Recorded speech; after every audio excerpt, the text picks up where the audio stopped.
I first met Joe McGee many years ago in the early 80s. I was a community organizer for neighborhood housing services about the time that Ross Burkhart was an economic development guy at the transit district. And we were all young guys starting out, and Joe was building People's Bank building, who I can see out my window. And I also bought a ramshackle house in the South End that was built in 1826. And there Joe and I were several Saturdays scraping windows, and he said that I had bought the worst house in the city of Bridgeport. Which didn't really inspire me, but it made me feel good when it was done that somebody had said it was the worst house and we made it look pretty. Joe's been literally there, whether it's in helping to start organizations, help the organizers scrape their windows, and everything in between. He was very involved in the Affordable Housing Action Collaborative that we established in Stamford about 10 or 11 years ago, and Joe was very involved in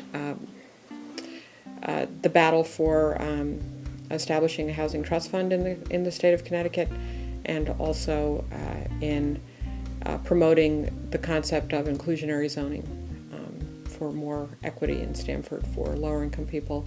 I call him the $100 million man.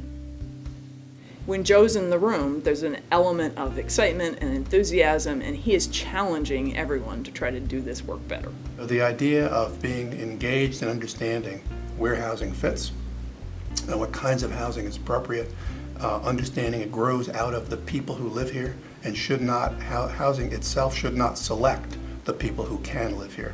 Housing needs to respond to those who do live here. Those are all the kinds of visions that Joe routinely has taught to us, his colleagues here at the Business Council, and has acted upon, of course, in his professional and personal life. Through working together, sharing together, and envisioning the future together, we can find common solutions to today's reality-based needs. That's Joe McGee's career.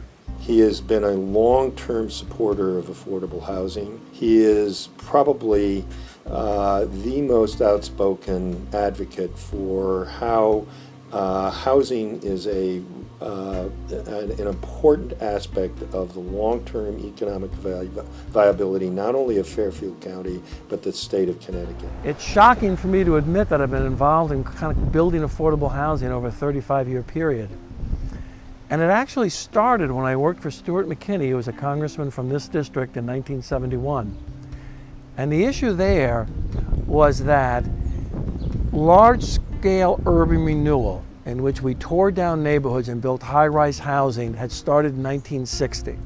And by 1970, we realized it was a disaster, and it had destroyed neighborhoods, and people were really angry. And in this neighborhood, when you look at the housing that's been built here, it's been the result of nonprofit community development corporations really banding together and rebuilding these neighborhoods. It's got to be a partnership of neighborhood development corporations, nonprofits, who work with the residents in that neighborhood. Private sector, it needs financing and political support from the private sector. And the private development community partners now with the nonprofit community to build this kind of housing. Joe is a long-term friend of mine, but even if he were not as well known to me as a friend, I would still advocate for him as being a champion of housing and as being somebody that we really ought to recognize for supporting the cause of building housing, affordable housing, and providing housing for the workforce of the state of Connecticut. Here I work at a business council, so why are we interested in affordable housing?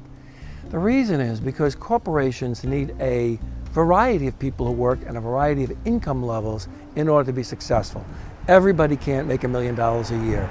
For the American economy to do well, for Connecticut economies to grow, there needs to be people at all different skill levels and all different income levels.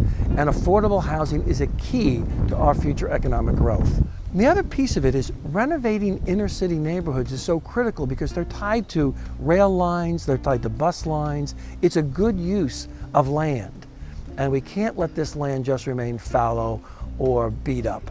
It needs to be vibrant and healthy, and that we all have a stake in it. The wonderful thing about Joe is that he thinks on so many levels, and sometimes, you know, the frustrating thing is he gets it before you do, and you're like, why didn't I think of that? There's a tradition in Ireland of the Shanachie, which is the person in the village who always remembers and tells all the stories and tells them in a very timely fashion, so that people are not only entertained, but come away with kernels of truth. And I think that's what Joe is.